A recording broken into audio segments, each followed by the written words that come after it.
Bueno, Patricia, vamos pues ahora sí la primera pregunta. Muy buenos días, mi nombre es Francisco Eladio del Valle, yo soy matemático estadístico, docente de la universidad y quisiera saber qué se está haciendo, digamos, a nivel de qué se está fomentando desde la academia sobre el conflicto en jóvenes, pues no solamente, digamos, a nivel de universidades, sino también a nivel de todo tipo de educación. Bueno, ¿te parece si que comienzas vos? Bueno, yo creo que la pregunta de Francisco abre muchos panoramas para responderla, porque un asunto es lo que ocurre en las aulas, digamos en las instituciones, y otro también importante, lo que ocurre fuera del sistema escolar. ¿O vos qué pensás? Yo hace un par de años acompañé a un colega a un recorrido que él hizo por varias partes del país mirando cómo se estaba implementando la Cátedra para la Paz en los colegios. Y fue muy interesante ver precisamente esos procesos de adaptación de esa cátedra a los contextos locales. Entonces, con él recorrimos pues desde zonas indígenas en la sierra hasta pueblitos común y corriente pues colombianos. Y lo que yo sentía ahí al menos es que había un esfuerzo bastante grande de parte, ya no institucional, sino incluso de los profesores a cargo de estas cátedras, de mirar cómo lograban tomar esos contextos locales de sus chicos y chicas y ver cómo crear unos diálogos alrededor de los temas gruesos. La cátedra, digamos que propone unos temas gruesos, ¿cierto?, en los cuales cada institución puede centrarse.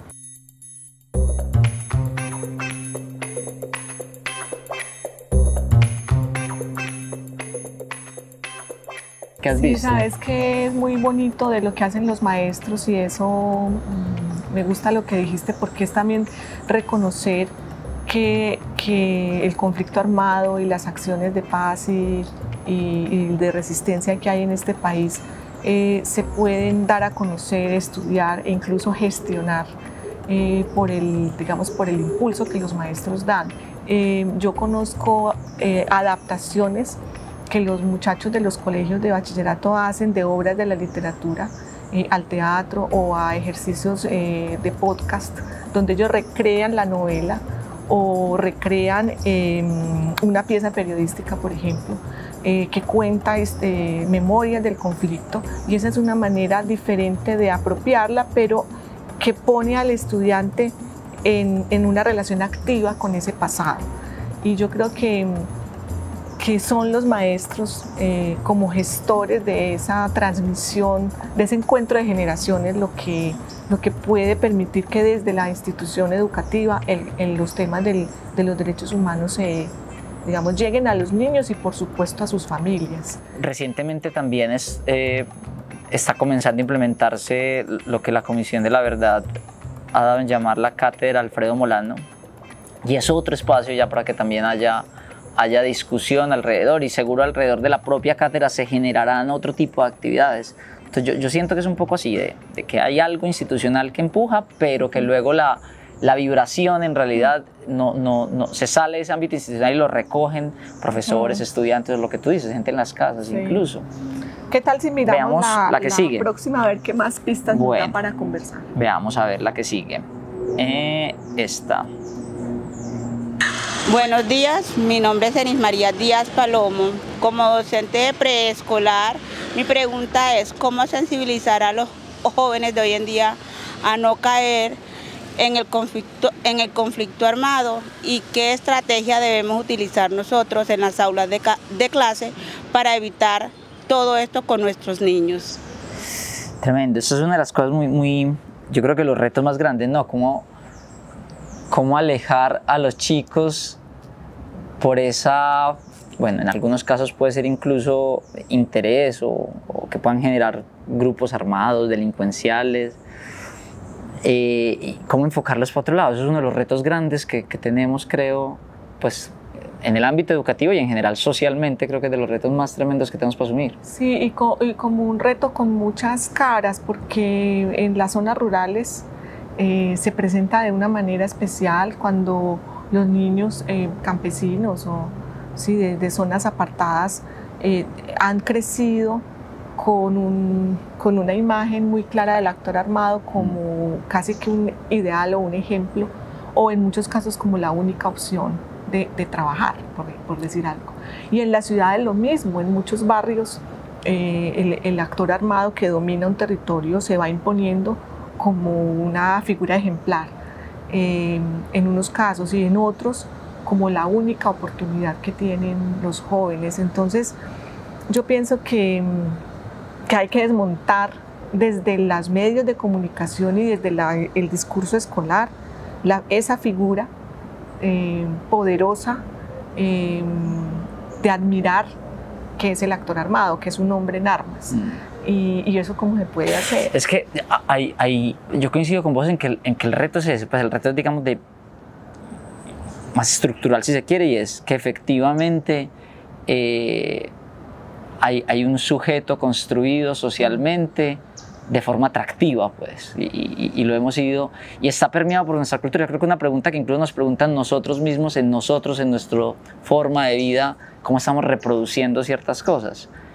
Y ahí yo a veces creo que cuando uno fomenta, y entre pequeñitos y pequeñitas más, digamos, como fomentar las artes y las ciencias, terminan siendo una herramienta que puede ser adecuada o muy buena para eso. Es decir, cuando uno ve otra estética de la vida, si se quiere, pues como otra forma de vivir, y encontrar también esa atracción por otros quehaceres, y fomentarla desde pequeño, ese gusto que puede haber por qué sé yo, las letras, que lo pueden uno alejar de eso, u otras cosas.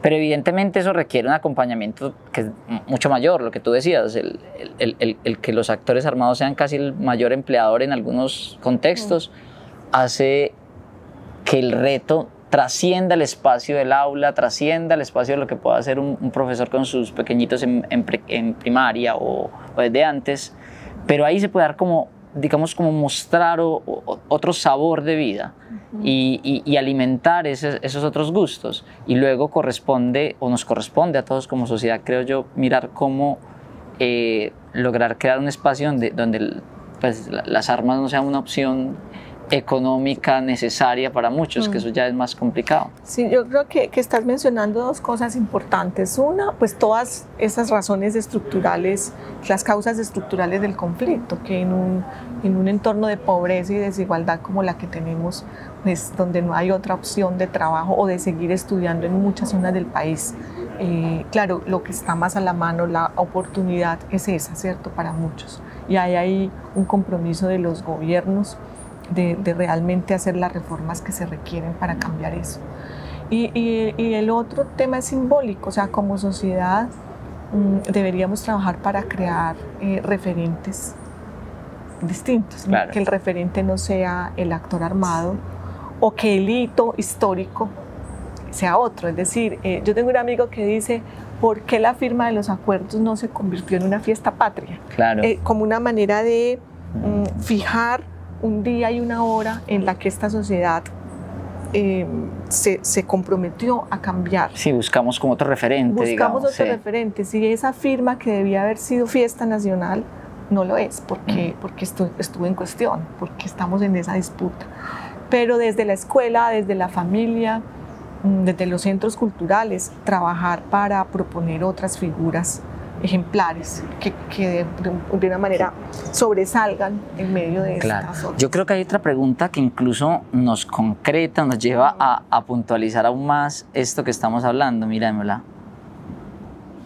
Buenos días, mi nombre es Adriana María Salazar Ortiz, soy ama de casa. Mi pregunta es cómo desde el ámbito educativo se llega a los jóvenes y niños para evitar que caigan en el narcotráfico y drogadicción. Mira que esa preocupación, que yo creo que es una preocupación que definitivamente se relaciona con lo que estábamos hablando, debe a veces, o creo yo, pues que cuestionarnos lo que somos es interesante, no simplemente para ver, por ejemplo, el narcotráfico como un fenómeno de unos delincuentes o unos sujetos pues, que están metidos particularmente en un negocio ilícito, etcétera, sino cómo nos ha permeado. Pues a nosotros como sociedad, cómo tenemos unos referentes impresionantes allí, cómo como si tenemos que comenzar, yo creo ahí, es por cuestionarnos a nosotros, nuestro modelo de belleza, de dónde viene o por qué está atravesado, nuestra idea de una vida ideal, cuál es y por qué está atravesada. Sí, yo creo que en una sociedad con una violencia tan larga o unas violencias tan prolongadas de distinto tipo, pues digamos que el sentido de la vida ha cambiado mucho. Total. La perspectiva de la vida, o sea, ¿para qué vivimos? ¿Qué quiero ser cuando sea grande? ¿Qué es lo que un niño se pregunta? Yo no sé si todavía se lo preguntan. Y si esa pregunta es a largo plazo o es a 2 años, porque obviamente la esperanza de vida se acorta en muchos de estos lugares donde prevalece la violencia. Yo pienso que lo que dice, la pregunta que nos hace esta mamá es como una cosa que atraviesa su sensibilidad, su identidad como madre, ¿cierto? Porque dice, ¿qué hacemos? Ella lo lleva a la escuela, pero finalmente cuando dice yo soy ama de casa, claro, se está situando en su hogar. Entonces, yo diría que sería tan importante si en cada familia, en cada hogar colombiano se impusiera como un principio el respeto por la vida y el amor por la vida del abuelito, del vecino, del hermano, de los otros seres vivos, o sea, el respeto por la vida en todas las manifestaciones, que ese fuera, para decirlo en palabras de los católicos, el pan de cada día, ¿cierto? Y eso sería una manera de marcar éticamente al niño que se está formando en un hogar. Es que mira que hay quizá una de las cosas más tremendas que nos ha pasado con tantos años de un conflicto tan prolongado, es esa naturalización de lógicas violentas. Y precisamente eso que vos estás diciendo es tratar de que naturalicemos o que desnaturalicemos esas lógicas y naturalicemos ese otro tipo de cosas, como ese dignificación pues, de la vida cotidiana. Sí, y del cuidado de la vida, porque esto de perder la vida no es solo en el campo de combate, no es solo en un combate con armas. Si miramos las calles de las principales ciudades colombianas, el deambular de la gente que no tiene hogar, desarraigados de una existencia social, digamos, para los que en muchos casos la drogadicción ha sido la entrada a ese mundo y la despedida del mundo de los afectos, ¿cierto? Una sociedad en la que, como en Medellín, hay 3.800 personas en condición de calle. Tiene que hacerse muchas preguntas, o sea, la vida no solo se pierde cuando te matan, ¿cierto? Hay un desprecio por la dignidad de la gente. Vamos a esta otra pregunta que yo creo que nos va a llevar a conversar un poco sobre un tema incluso hasta de la memoria, de cómo hablamos y no hablamos de esto. Mira, escuchémosla. Hola, mi nombre es Juan Diego Jaramillo, soy administrador de empresas de la Universidad de Medellín, director de proyectos de innovación y pues de desarrollo también económico. Y mi pregunta para los profesores es por qué no existe transparencia y por qué se censura las verdaderas raíces del conflicto a la hora de transmitirlo en las aulas a los estudiantes y no se maneja pues con transparencia toda la maquinaria que hay detrás de y por qué se ha convertido en un negocio perpetuar el conflicto en Colombia.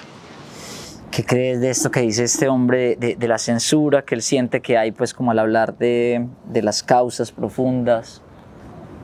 Pues acordate que hace unos años se sacó del plan de estudios de los colegios la cátedra de historia y de historia de Colombia, y eso generó pues entre los maestros y en la sociedad pues un revuelo.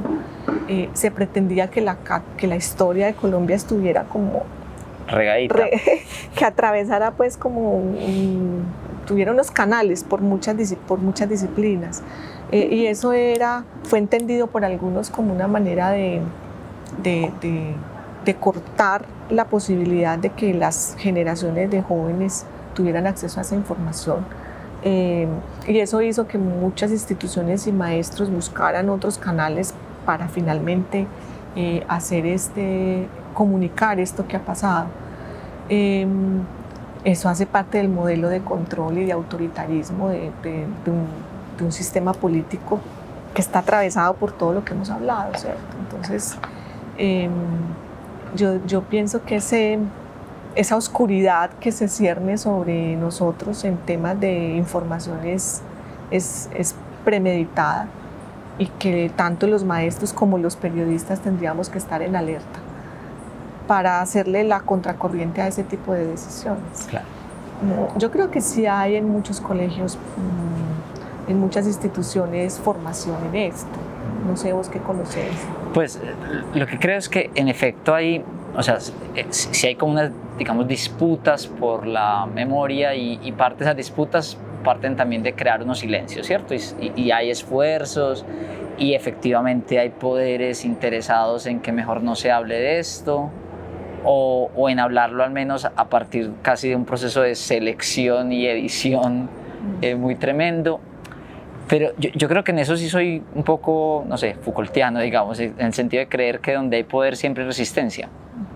Y efectivamente hay instituciones, por lo menos yo he visto un interés tremendo en profesores de diversos colegios rurales del país, que cuando llegan a trabajar en maestrías y sus proyectos de investigación, muchos están relacionados cómo enseñar esto a los chicos, cómo crear estrategias pedagógicas para interesar.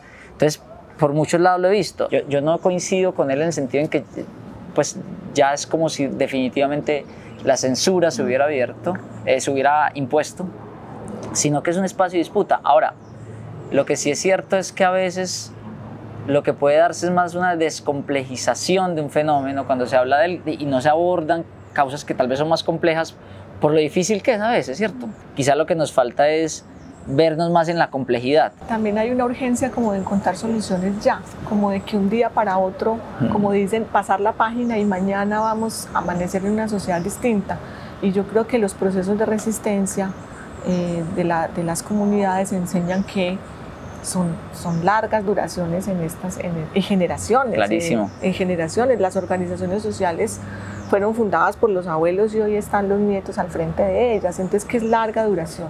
Yo también veo que hay dinámicas, hay movimientos, hay inquietudes, y esos, mientras haya eso, van apareciendo como también nuevas iniciativas que apunten a cuestionar cosas. Tal vez el chiste aquí está en eso, en no necesariamente llegar a cuáles son las causas, vea, este es el listado final de causas definitivas de este conflicto, de esta guerra, de la violencia, sino que nos estemos cuestionando permanentemente y casi que no hay una satisfacción total por haber llegado a una respuesta final, sino que la discusión está abierta. Yo creo que en ese sentido a mí me gusta mucho hablar de la memoria abierta, ¿cierto? Y que permanezca, y el impulso debe ser por mantenerla abierta totalmente, no por llegar a algo que nos satisfaga.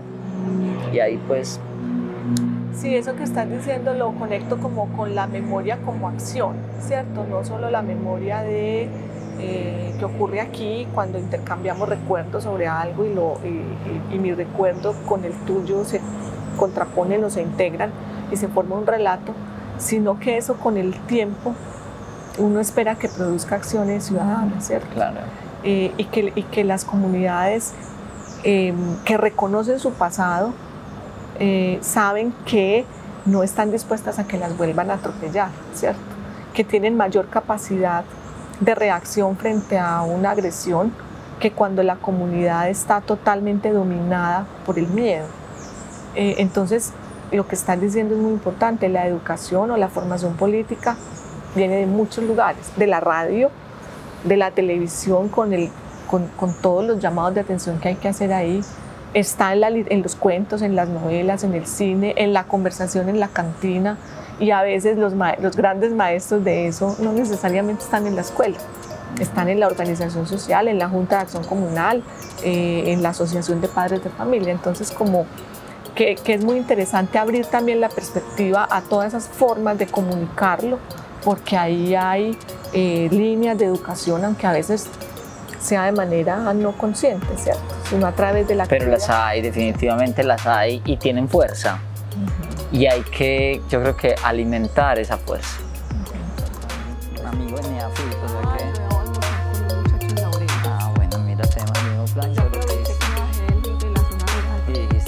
todo lo que puedo hacer en la ciudad.